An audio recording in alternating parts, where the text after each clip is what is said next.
Hey guys, so today I want to talk about the story of the parable of the sower. It's a story that Jesus tells about a guy going along the wayside and he's casting seeds, and the seeds fall in different places. And so we could see just a quick summation is some of it falls beside the road and the devil takes it away. Some hits the rocky soil and temptations hit it and it falls away.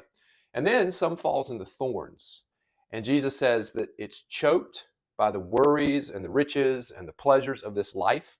And he says something really key here. It brings no fruit to maturity, which is really interesting. Here, these people fall away, they fall away. These people don't necessarily fall away, but they never bring fruit to maturity. Their lives fall short.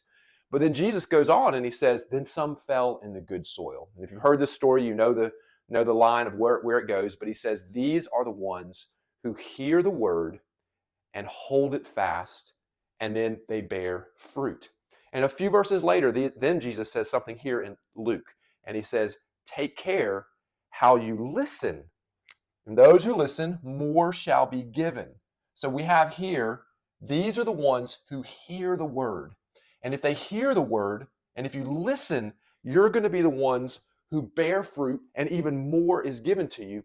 And this is really, I think, predominantly contrasted with the idea of seeds that fell among the thorns. Because most of us that are watching this video, you're not here, but the temptation of the culture and the world today is that we can live lives where the worries and the riches and the pleasures and the narratives of this life, the lure of this life, can often just begin to shift our focus subtly. And we can get busy and busy our lives in pursuit of some of these things.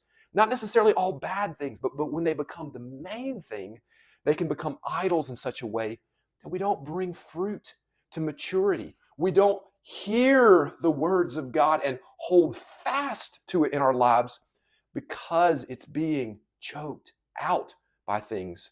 And it prevents us from being the kind of people who bear fruit and more is given, even more. Those who listen and hear it, more is given to them versus those who it chokes out. And we don't have the space in our life to hear from God. And that's the thing I would say today is that as we look at this verse and meditate on it, is think about what are the thorns in your life? What are the ways that maybe the worries and the cares and the riches and all of the other things that can shift our focus, just busy our life in such a way that doesn't take us away from the faith, but it reduces our ability to bear fruit versus creating space in our life to hear how God is calling us to certain things in our life, to live certain ways, to sacrifice in certain ways, so that more shall be given to us, and we may bear some fruit 30, 60, and 100-fold.